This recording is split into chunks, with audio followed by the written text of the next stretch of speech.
Hi, this is David Swanson at Democrats.com. This week's sermon is from the book of Luke.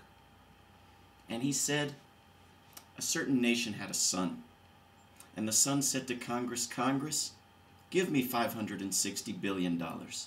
And Congress gave it. And not many days after, this son gathered all together and took his journey into a far country, and there wasted his substance with vicious slaughter and enrichment of sinful people. And when he had spent all, there arose a mighty resistance in that land, and he began to fear. And he went and joined himself to a citizen of that country, and he sent him into his oil fields to abuse and kill the people there. And he would fain have taken by force that nation's oil, but no man gave unto him. And when he came to himself, he said, how many hired servants of my father's on K Street have bread enough and to spare? And I am almost out of suitcases of cash with which to purchase ceasefires. I will arise and go to Congress, and will say unto Congress, Congress, I have sinned against the people and before thee, and am no more worthy to be called thy son.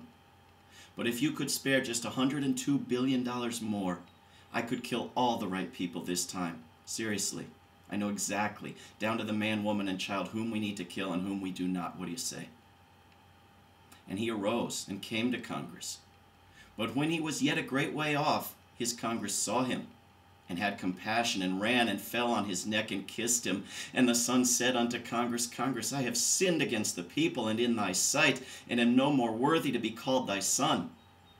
But the Congress said to its servants, bring forth the best robe, and put it on him, and put a ring on his hand, and shoes on his feet, and bend him over, that we may better kiss his ass.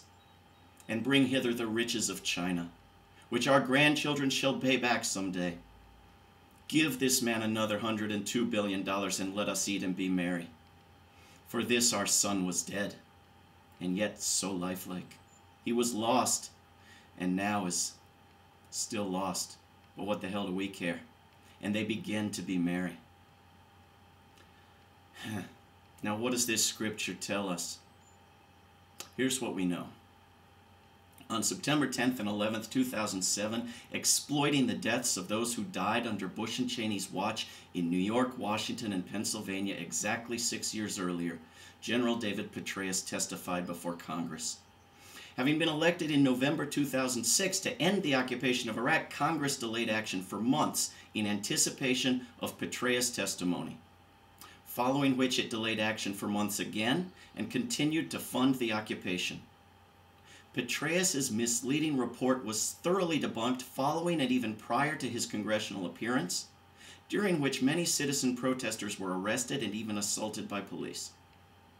Although you might not have learned this from watching your television, the report in fact did not even attempt to claim success in achieving the benchmarks Bush had promised to meet in January 2007, when ordering a servile Congress to escalate an occupation it had just been elected to end. When Bush claimed success in a speech 2 days after Petraeus' Part 1, the Associated Press and the Washington Post broke with tradition and pointed out that he was lying. And Congress still caved.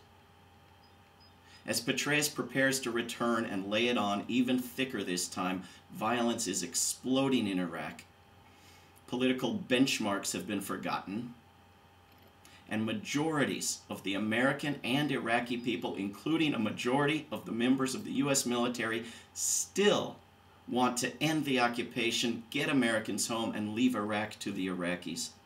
The so-called surge having failed, Bush is now openly and unconstitutionally negotiating a permanent occupation and asking Congress for another $102 billion. And the prodigal Petraeus will make Bush and Cheney's case to the Senate on April 8th and the House on April 9th, 2008. They will not swear him in. His lies will not be perjury, but they will be crimes.